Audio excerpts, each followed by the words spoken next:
Good morning, everybody. Recording in progress. Good to be seen again. Yes. Reverend Marzio was talking, mentioned briefly about Columbus and opening up this continent to European exploration and how brave he had to be to declare that the world was round and that there was another way to do things than the way people were doing it. And it made me think, I'm digressing from my talk a little bit here, but you raised the thought. And I'm thinking, well, how brave must the Vikings have been who came across probably thinking the world was still flat, you know, and that they might sail off the edge. And even more brave, I think of the Polynesians who settled the Hawaiian Islands because I don't know their history that well, but I suspect, maybe a large group of people set out in some relatively small boats, weathered, the trials and tribulations of the Pacific Ocean, which, is huge, and then found this place, this little paradise out there in the middle. And then somebody said, let's go back. And I'm like, what? After everything you went through to get here, now you're going to go back? That takes courage, So Yes. there's all sorts of courageous people. But we're going to talk about something else today. The confusion of the Christ just sort of popped in the head, and whether or not the character Jesus of Nazareth was an actual historical character can be debated by well-meaning people until the end of time. But what sticks in the common consciousness is the Christ idea embodied in the story of the Jewish teacher. In the Science of Mind textbook, Ernest Holmes writes, God moves upon God. This is the starting point of creation. Every time one conceives an idea, it is God expressing itself. So let's do like the ancients did and share a little knowledge through a story. Take a step back in time with me to a thriving civilization on the Mediterranean Sea. Trade goods are moving through crossroad towns and ports from the Far East to outer Brittany. Roman roads and Roman law have linked distant lands and tamped down local warlords. The merchant class rivals agriculture for control of the hearts and minds of mankind. And with this shift from simple survival existence to this now possible wealth building model, people are starting to expand their thinking, stretching common consciousness for the first time beyond a focus of pure physical existence to the realm of the true meaning of life. The people's spiritual beliefs run the gamut from polytheistic to monotheistic to atheistic, with all of them becoming consumeristic. Where a small sliver of humankind is so bent on amassing wealth and power, it contrives a self-serving reality out of whole cloth, then uses its wealth to enforce its version of truth upon an otherwise disaffected populace. All this while the universe just keeps on expanding. Loving without judgment, giving to all as each believes. And along with more wealth and power being distributed among the few, the truth of spirit begins to invade the thoughts and dreams of people who now find their labor enriching others and not themselves. Spirit has given to rich and poor alike the gift a free choice, a gift so powerful no law or labor can drive it completely from the minds of people who see the wealth of others and want it for their very own. They want their piece of the pie. As no invention is fully the work of one person, but an amalgamation of improvements over existing technologies, the evolution of ideas has not one parent, but is rather a gradual bending of our common consciousness. A teacher emerges, a movement takes root, and an idea's time has come. Holmes writes again in the Science of Mind textbook, mind, speaking of the one mind here, must also contain the avenue through which the idea is to be expressed. Every thought sets the fulfillment of its desire in motion in mind, and mind seeks the thing, sees the thing as already done. Remember, in Science of Mind, we know that all ideas pre-exist. They're already out there. They're floating around in the ether of the universe. We simply need a conduit to bring it to our realization. Jesus is a divine idea. God moves upon God, and the divine idea burst upon the land. A divine idea springs forth as if from an immaculate conception. It exists in the universe, needing only a conduit through which to be expressed into the common consciousness. Now, the teachers of the time are as simple as the students seeking enlightenment. There's no concept of abstract reasoning, no foundation of science and philosophy to build upon. 2,000 years ago, 3,000 years ago, these people were relatively simple people of the land. What tools lie at hand are the tools and stories the people already knew. They know hammers, axes, swords, spears, fishing nets, and presses for olive oil and wine. They also know hunger, joy, sadness, love, anger, and despair. They have grown up with stories of gods and kings. These things they know. So a conduit for this divine idea is concocted from the ether that is spirit. It has no human father, but is born unto the Mother Earth, an idea that defines the essence of spirit in a story humans can identify with and more easily understand. It grows slowly at first, indistinguishable within the common consciousness. It learns the ways of its community.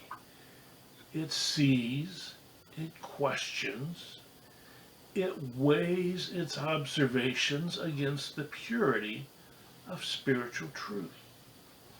The divine idea gathers allies as like-minded people are drawn together on this new evolutionary path.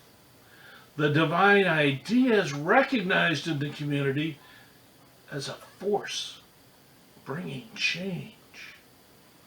Imagine we have this character, this man, born from an immaculate conception, gathering his disciples around him as they are drawn to the idea that there is a better way to think of ourselves, a better way to honor ourselves as united beings with Spirit. And they move through their community and people see them coming and go, that's them there. Some embrace it.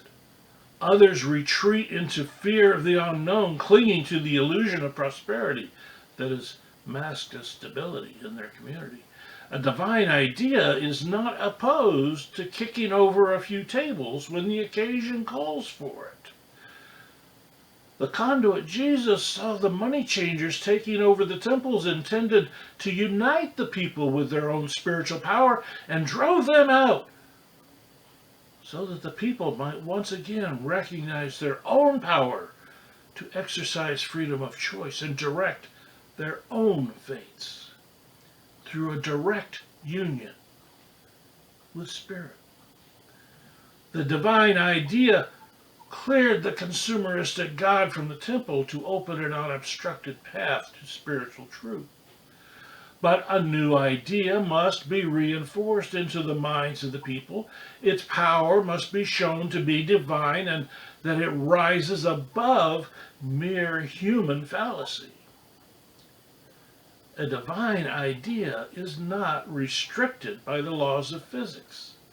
It is without limits, existing out of time and space as we understand it. A divine idea easily calms an angry sea and walks upon the water without any fear of failure. A divine idea has unlimited potential, so its source never dries up. Spirit is infinite, and the divine idea gives and gives. The divine idea cannot conceive of hunger, so always finds within the basket one more loaf or one more fish to share. A divine idea is not defined by appearances. What appears to be water may in fact be wine when we believe it to be. We all know the phrase, turn a lemon into lemonade. A common phrase that says, don't believe that what you're stuck with is all there is. Work it out. Find a better solution.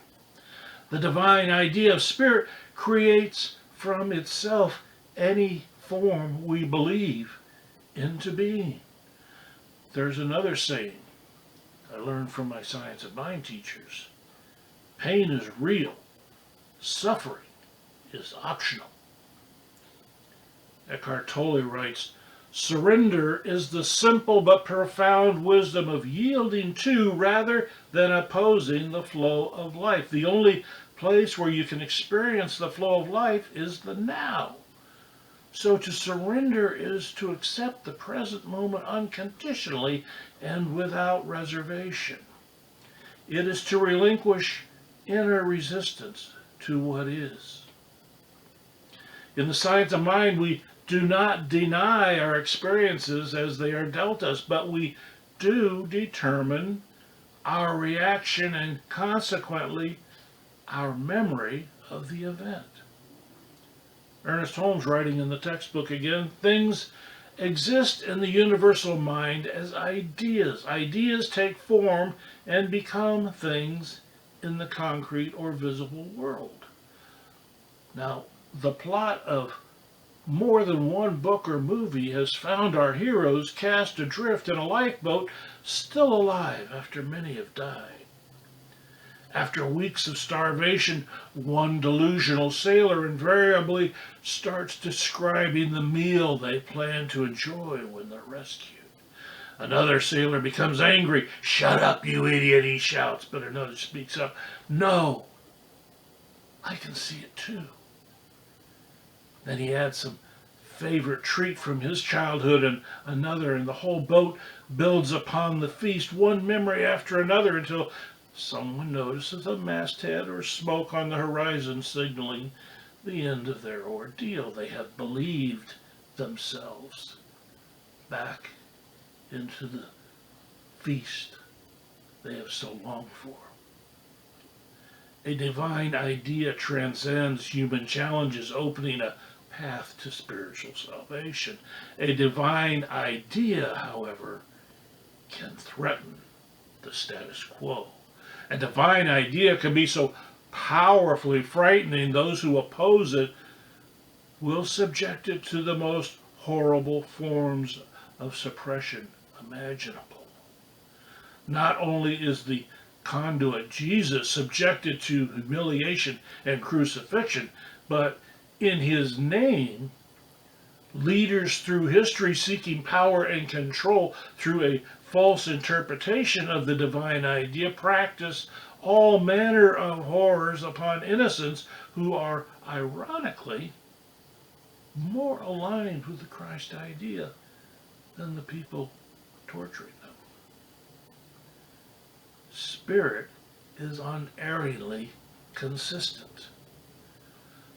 The science in the science of mind is demonstrative of the fact of Spirit's consistency.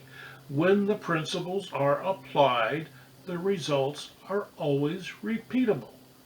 The principles are always proven to work.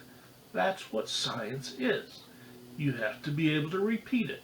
Other people have to be able to repeat it. Science of mind. Science of proving. This is how we can use the power of Spirit for our own benefit. The best efforts by people to bury a divine idea will always be defeated. You can hang it from a cross, stab it with a spear, and bury it under a rock, but in the end, it will not be suppressed. When you think you are rid of the divine idea once and for all, it will show up on the road beside you, more indestructible than ever. The place you had thought you'd buried it will be empty.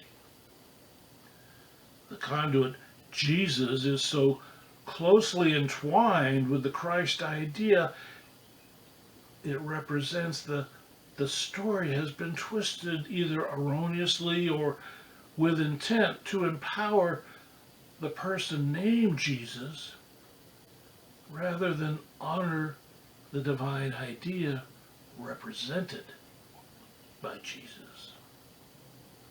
Suppressing the Christ idea of spiritual empowerment by elevating the person of Jesus creates an opening for human intervention between Spirit and the masses. It pushes forth the idea that a single drop of water must have an intermediary to define its relation to the ocean.